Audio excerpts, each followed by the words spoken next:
A very warm welcome to you, Dr. Rajesh, and a very good morning to all of you. I'm Sanita from Prostate Wellbeing team, and I'm sure all of you must be keeping good health. So today we are going to discuss a very important topic, OAB, overactive bladder. And overactive bladder, and this the person feels the urgent desire to go to the toilet again and again. Person goes to the toilet frequently, and sometimes leaking of urine takes place even before reaching the toilet. Overactive bladder is a highly prevalent distressing medical condition. Despite the high prevalence of OAB and the availability of effective treatment options, OAB treatment remains suboptimal. The condition is underdiagnosed, often because of people's reluctance to bring their urinary symptoms to the attention of their doctor. Many patients accept their symptoms as a normal part of aging or believe surgery is the only treatment available. A doctor, such as a neurologist, can treat this condition and help the patient to get relief. So, to throw more light on the subject and guide us on what's right for diagnosis and treatment of OAB, overactive bladder, today we have with us renowned urologist Dr. R.K. Rajesh, MBBS, MS, DRNB urology. He has a rich experience and hands-on expertise in OAB management as well as in treating various urological problems. He is currently practicing at TX Hospital, Hyderabad, as consultant urologist, andrologist, and renal transplant surgeon. He has got fellowship in USA from 2023 to 2024. And it's such a pleasure to have you with us, Dr. R.K. Rajesh. A very warm welcome to you. Thank you. Thank you. Good morning, all of you. Thank So, you. Doctor, today we are going to talk about OAB. Now, OAB is something that we all are not, as laymen, not very, often we have not heard about it. So, we would like you to tell us firstly, what is OAB? So, OAB mainly means the definition of the OAB means it's a overactive bladder. So, I would like to mention a few words. How the heart will pumps the blood, or bladder will also pumps the urine from out from the bladder. So, whenever there is a hyperactivity, when there is what are the nerves supplying to the whatever the nerves supplying to the bladder, if they get exaggerated or excited, so the bladder pumping mechanism will increase, and so it will pumps the urine out from the body very frequency. So the patient have a lot of symptoms like frequency, urgency, and nocturia, and some other incontinence. So this is the shortest definition, and in briefly I told. So overactive bladder means exaggerated responses from the bladder in a single word. Absolutely. And doctor, the symptoms that you just said, these are so common. We very commonly see these symptoms in people who are aging. After a certain, age, these symptoms become so common. And that is one of the reasons people are not opening up about it. They say that, I'm aging and I'm bound to have these symptoms, or I'm diabetic, or I have prostate enlargement issues. So I'm bound to have these, and thus they don't come up and show themselves to a doctor. So, what and how you would like to address this issue? So first of all, depends upon it is divided two types. Two forms. In males, it is some conditions are different. In females, its conditions are different. The diseases are different in males, and these are different in females. So as we come to the males, the main the main disease in the males above more than 40 years will be the BPH. That is called benign prostatic hypertrophy. So in the short form, it is called as BPH. Okay, and apart from the BPH, prostate cancers, that is called CAP, or carcinoma of the prostate, is also one of the cause for overactive silver bladder in males. And prostatitis, this is also common. As is prostate is a unique organ present only in the males; it's not present in the females. So when it comes to the females, majority urinary tract infections are the most common cause of overactive bladder in females. Recurrent, it is called recurrent cystitis, recurrent urethritis. So all these conditions in females are the most common. And combined, what are the things that can be seen both in males and females? So diabetes, neuropathy is one of the common for overactive bladder, and also some neurological diseases like spina bifida, meningomyelocele, and some patients have stroke patients. Those who have paralysis patients, and those who are having some neurological conditions like myelopathy, spinal disorders, some what we call cerebral disorders. So these are the combined causes for overactive bladder. Males different, females different, combines, and the things which can be seen both in common men and females. And doctor, if you can just once again elaborate the symptoms of OAB so that people, because I'm sure most of them have these symptoms, but then they don't come up, land in front of a doctor, a Yes, urologist like yes. you. So if you can shed some more light over the symptoms in detail. Yes, yes. As a anchor, I mean, as a doctor, I'm appreciating the anchor. This is the most common symptoms asked by the. I mean, so many patients coming to us and they are asking, sir, what are the symptoms? How we can differentiate? So this is a very important question. So I will like to request my audience to listen very very carefully. This important answer. So usually the symptoms are divided into two phases. That is called storage phase and voiding phase. What is the storage phase? Storage phase has three symptoms. You just remember it as fun, FUN, frequency, urgency, nocturia. Okay. So patients have frequency. Usually males or females, whoever it may be, they will go to 6 to 8 times of voiding in a day. I mean, they will go to pee. They are going to pee 6 to 8 times in a day. So when it increases to 10 times, 11 times, so this itself indicates an overactive bladder. Urgency. Some patients will have urgency. They have to run to the toilet and they have to pee urgently. So this is the most common and very annoying problem because whenever the patient मेरा gets struck in mobile the भी ले जाना ये whenever the patient gets stuck in the any traffic, if you get urgency, God only has to save you. देना So मैं that दोनों is को most side important. And also nocturia. Not what is nocturia? Nocturia means the episodes. If the episodes are more than two in the night, so that is called nocturia. Single episode usually okay, but if it is more than one, if it is more than one, that is called itself as a nocturia. So patient has to raise and he has to go to the toilet very difficultly.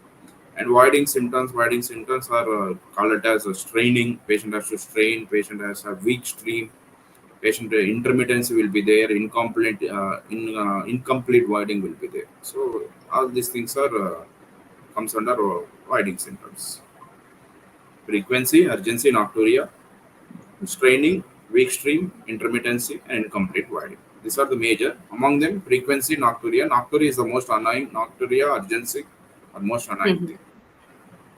Right. And how important it is, doctor, to consult a doctor, consult a qualified urologist, because many a times people think and they are so used to, of these symptoms. So why it is important to consult a doctor? What can be the potential complications if it is left untreated? So most important for the males, for the frequency urgency, I told already. So it's a BPH. So they have to rule out whether it is a BPH or whether it has to be carcinoma of the prostate. Many of the patients are going to some physicians and taking a lot of medications without any knowledge and no proper evaluation. And after taking so many medications for decades or so many years, they will come to us and after diagnosing it, it shows to be some carcinomas of the prostate. That in your language, it is shows to be malignancy of the prostate or cancer prostate. So what my thing to the I mean from my words from to the audience is they have to if the patient is having these type of symptoms, they have to come to us to the urologist especially. They have to get evaluated with the the good urologist. With any urologist, not good and they have to take medications accordingly prescribed by the urologist, not by the self care, not by the physicians, not by others. Right. So it's very important that in case you have these symptoms, please do not ignore the symptoms A, and B, please go and consult a urologist. That's very important, and trust your doctor. Follow what your doctor is asking you to do. Now, doctor, coming to the treatment part, what are the treatment options available? And before that, when a patient comes to you, do you recommend some tests as well for proper diagnosis? Yes. So the proper diagnosis, first of all, the basic test what will the thing is ultrasound abdomen. The most important what the outside, the different from the physicians and urologists, other doctors from urologist is everyone will prescribe ultrasound. Not only ultrasound is not insufficient. Ultrasound kidney urinary bladder with post-void residue. What is the meaning of PVR? That is post-void residue means. So we'll tell the person to drink water and keep his bladder full before going to the ultrasound, and we'll take the what is the urine quantity present in the bladder, urine volume. This things itself it is a 500 ml. And after taking the thorough ultrasound checkup, kidney, bladder, prostate size, everything will get measured. We'll tell the patient, will tell, the radiologist will tell the patient, go and pee now and again come back. So he'll again come back to the radiologist and immediately he will do one more scan. That is called post-void residual scan. So in this, what the radiologist will find, what is the amount of residual urine present in the bladder, will came to know. So in treatment apart, this post-void residue has a huge role. So ultrasound kidney urinary bladder with post-void residue. First point. Second point will be digital rectal examination for the males especially, because those who are suspecting BPH, carcinoma of the prostate, prostatitis. DRE is the gold standard. So we'll do those tests. And for males and females, we will do complete urine examination. We will do some graphical representation of the peeing per second, the urine flow per second. That is called uroflowmetry. So and renal function tests, some basic tests, CBP renal function tests. So these are the tests basic tests usually prescribed. And all this, one more thing I need to Right. clarify: all these tests are not so costly. They are very reachable to the patients. They can come to us. They can do it. Right. And once it is diagnosed that this is OAB, then how you decide the line of treatment? What are the treatment options available, doctor? So first of all, if you depends upon the diagnosis, we'll give the treatment. So if it is a benign prostatic hypertrophy in the males and the gland size less than 30 cc, so first of all, lifestyle modification is most important. So how will you lifestyle? What is the meaning of lifestyle modification? Every person, patient, when we say this word lifestyle modification, okay, sir, you are telling lifestyle modification. What are the things we need to do in this lifestyle modification? So the things Right. most commonly what we need to do is smoking cessation. That is the most important. Smoking cessation and caffeine reductions, reduce alcohol consumption. I need to say reduce alcohol consumption. Reduce alcohol consumption, not completely decrease, because no one will follow the doctor's orders as usual. Right. So what we are saying is smoking cessation and reduce alcohol consumption. And if the patient are obese, the weight loss procedure, we take a weight loss program. So many are available in the market, weight loss program. And most important is from evening 6 a.m. to 6 p.m. The patients or whoever the human beings will act. This is active phase. They can drink what amount of more water they can drink. But from the evening 6 p.m. to morning 6 a.m., they have to restrict the water. So they have to take water up to the level of the thirst. If the thirst gets adjusted and the thirst what you call feeling will get resolved, they need to stop. Okay, this is the most important thing. And for the BPH, some treatment, medical management is there, surgical management is there. If it is a simple UTI, we'll give some prescribed antibiotics, depends upon the urine culture. And if it is in diabetes, sugar control, all these things will be there. This also comes under lifestyle modification. And in Right. extremes, this is amazing. These are the basic treatment options. Right. So these are the basic treatment options. And as you said, lifestyle modification plays a very important role and is one of the vital parts of the treatment. Now, doctor, there is a saying in our society that drink as much water as you can. We keep on emphasizing on the importance of water or liquid intake, which is very good. But then we would also like to understand the meaning of how much water we need to have, because many times people will get up in the morning, have 1.5 liter of water. Before going to bed, they'll have a full glass of water or milk. Even when they, get up to avoid themselves in the night, again, they'll have water and then they'll go to sleep.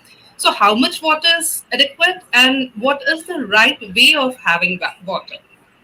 So correct, very good question. So I need to give a clarity on this. So for the normal patients who are not having a overactive bladder symptoms and those who have a tendency to develop renal stones, so for every patient, for a common thing, what as a urologist we need to suggest means take a 3 liter of water per day. Simple formula: breakfast 1 liter, lunch 1 liter, dinner 1 liter. That's all. There ends the matter. So 3 liters of water per day.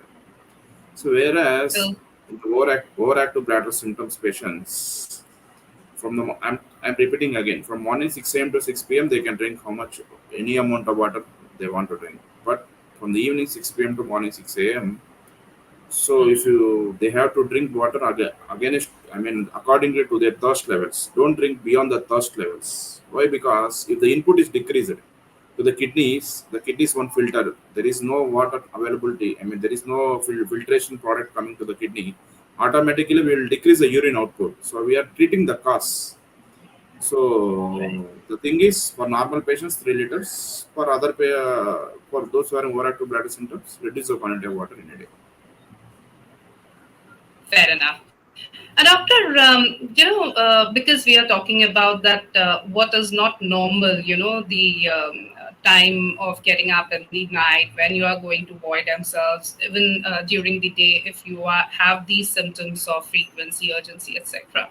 Now, a very common question people often ask is, what is normal? Because many a times people feel that getting up twice or thrice in the night is normal. I mean, people do get up at the night to get themselves void. They don't know what is the normal, so they are used to having these symptoms. And when they go to a doctor and doctor asks, "Is there anything which is not normal?" and they say, "No, it's normal. I get up thrice in the night and maybe go every hour to urinate." So, what is normal, doctor? So the whatever the American Urological Association and European Urological Association guidelines, what we are following this, there's guidelines only, and our USA also Urological Society of India guidelines. So more than one episode in the night times, that is called nocturia. One is okay, but more than one is absolutely patient has to think himself that the patient is having some sort of some disease under the some, it may be BPH, it may be UTI, it may be prostatitis, etc., etc., some neurological disease, whatever it may be. So one is okay, but anything more than one, they have to rethink. If it is two, three, I mean four, three, four, five, they have definitely there is a need. Patient has to be evaluated. They have to come to the urologist for the thorough evaluation. Right. And doctor, you also said that many a times people leak. Even before they can go and access the toilet, the washroom, they leak urine. And it is more common with women. And that is one of the main reasons women after a certain age do not like to socialize, do not like to go to public places because they are so scared whether they'll get a toilet, a clean toilet, they'll get to go there, etc., or else they'll spoil their clothes. Now, my question to you is, what can they do? Is this because they have given vaginal births that they have this issue, or there are other things also associated? And what can they do to avoid or prevent leakage? Correct. So majority of the women who are facing these issues, they will have those who have normal vaginal delivery, especially not through cesarean sections, the pelvic muscles will get weakened because of the repeated what you call uh, repeated uh, childbirth. So the thing is, the pelvic muscle get weakened, so they'll get frightened, and whenever the pelvic muscles get weak, these people will have all the symptoms of frequency, urgency, nocturia. They will, as you tell that, they will get feel annoyed. They will feel shy to come to the social, and because they may have leaks in their under thighs, anything. So majority will have mainly the thing is normal vaginal deliveries, especially those who underwent so many normal vaginal deliveries, like 3 deliveries, 4 deliveries. And second thing will be in women, most common thing will be urinary tract infections because urinary tract infection, the lactobacillus, whatever it may be there. Hmm, and so many bacteria in and around the vagina and around the urethra, they will get activated whenever the patient get immunosuppressed. And the Escherichia coli, I mean E. coli is the most common bacteria. So UTI is the most common. So from my side, to the women who are suffering this type of symptoms, just go to a nearby urologist, have a simple basic test like complete urine examination and ultrasound. I will look with the urologist and take a proper treatment. Definitely, your symptoms get relieved. Right. Doctor, do Kegel exercises also help? Yes, very very important. This I'm coming to the Kegel exercises only. So those Okay. are those who are having a pelvic floor weaknesses, pelvic floor muscle weaknesses. Example for those who are underwent repeated childbirths through normal vaginal deliveries, and some patients with cesarean sections are also some weak, and because of diabetes, so many conditions, obesity, all these pelvic muscle floors, especially in the women, they get weakened. The muscle is made up of actin myosin in much depth, not required for you. So these muscles get weakened. So Kegel exercise play a very crucial role. So many YouTubers and so many videos are available in the YouTube. You just go through the Kegel exercise and do properly. So many people are saying they're coming to us and not doing properly. I'll tell them do one Kegel exercise in front of me. They are not able to perform. They're not able to do. So do it properly, way and time period you need to keep. Then definitely it will help you a lot to treat your symptoms and to get rid of your symptoms. Right. So Kegel exercises, especially for women, especially for those who have given vaginal births, it is very important to follow the Kegel exercises. Plus, as the doctor is saying, do it the right way. If you need a guidance, go for it, but then do it in a right way. Otherwise, it won't pay off. So that is important. Correct. Then, doctor, there is another term that we often hear, and that's bladder diary. What is a bladder diary? Do it really helps with OAB? Yes, very, very good question. So, what is a bladder diary? Bladder diary, according to the International Continence Society. So, we have so many communities in our urology. So, International Continence Society is also one of among them. It's in International Continence Society. So, what the thing is, bladder diary, they have to make a diary of input, output, how much they are taking water, how much they are peeing, what is the amount of ml they are peeing. Usually, this has to be followed for 72 hours. Bladder diary is usually for 3 days, 72 hours. But many people are coming to us, sir, we're not able to make a chart for 72 hours. As per Urological Society of India, USA guidelines, we reduce it to 24 hours. Okay, 24 hours is enough. So, what are the three things they have to keep in mind? Means input, output, time. Many people miss the time. At what time they are peeing, what time they are taking, what time they are peeing. That is most important. Okay, and how much quantity ml, this is also important. 24 hours is sufficient. Right. So we can also keep these bladder diaries. There are so many queries coming from our viewers. I'll take them one by one. Sure. Arham is here, and his question is there any way by which we can prevent OAB? Yes, Mr. Arham, what I'm saying right from the start, from the beginning, means lifestyle modification, that is most important. Whatever, wherever, whichever urologist you visited, whichever book you read, what the thing ultimately there is lifestyle modification. So decrease of obesity, smoking cessation, reducing the coffee, that is most important nowadays.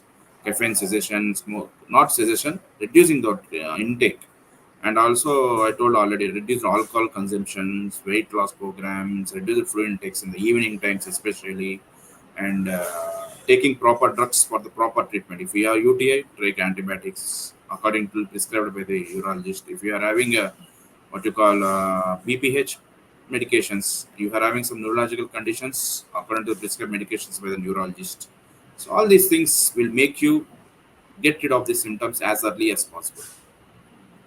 I think the most important part is to understand that you are having these symptoms, and once you have these symptoms, please talk about it. Do not hesitate. Do not suffer in silence, because many people, they won't go for public events, they won't go for socializing because they are so scared.